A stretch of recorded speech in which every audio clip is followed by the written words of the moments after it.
In the match, they scored the only 2 tries and certainly look like being right in the game. This is Bobby Arnold breaking up the middle, running off a pass from Brigginshaw. Brigginshaw then backing up on the inside to take the pass and score. That was the first try of the season.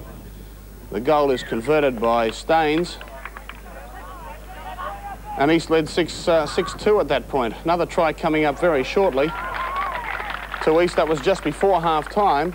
And East had the good break, 12 points to 6 at the half-time break. There's the replay of the try with Smith going across off a Trevor Lucus pass. Lucas did spend 5 minutes in the sin bin sometime after. And in fact, here's the incident right now. He's hit around the shoulders fairly hard. Lucas, of course, being an ex-Norths player, gets up and decides to throw one. Made it fairly obvious to the referee, who wasn't all that far away, and he said, cool off for 5 minutes, T. Lucas, which he did. North score just before the half-time break to put themselves back in it. It was 12-6 at that point, but really after that it was a procession for Norths, and Wayne Lindenberg has quite a few problems, I think. When you look at the fence, it was non-existent in the second half. I think Lindenberg will be looking for the likes of Cavell Hugh and Jamie Sandy to arrive back from England. Here's the try. Cocky McMahon running down the side, getting it back to the Lowrie, who crosses. That was a top try from a clearing kick by Brigginshaw. That was half-time, 12-6. But then Norths, as I said, steamrolled the Tigers in the second half. 28 points in the final 2 quarters, and they simply ran away with it.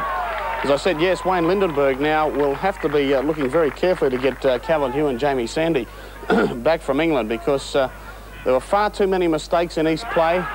And as you can see here, as Darryl Duncan makes a big burst, certainly not a lot of defence.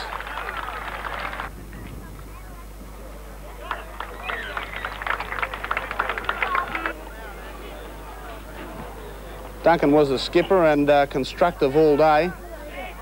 You can remember that North's new coach, Greg Oliphant, was very strict in his discipline, dropping several players who were expected to play in this first-grade side just before the match because of their lateness for training or failing to attend training. So he picked the team purely on form and verve at training, and boy, didn't it work.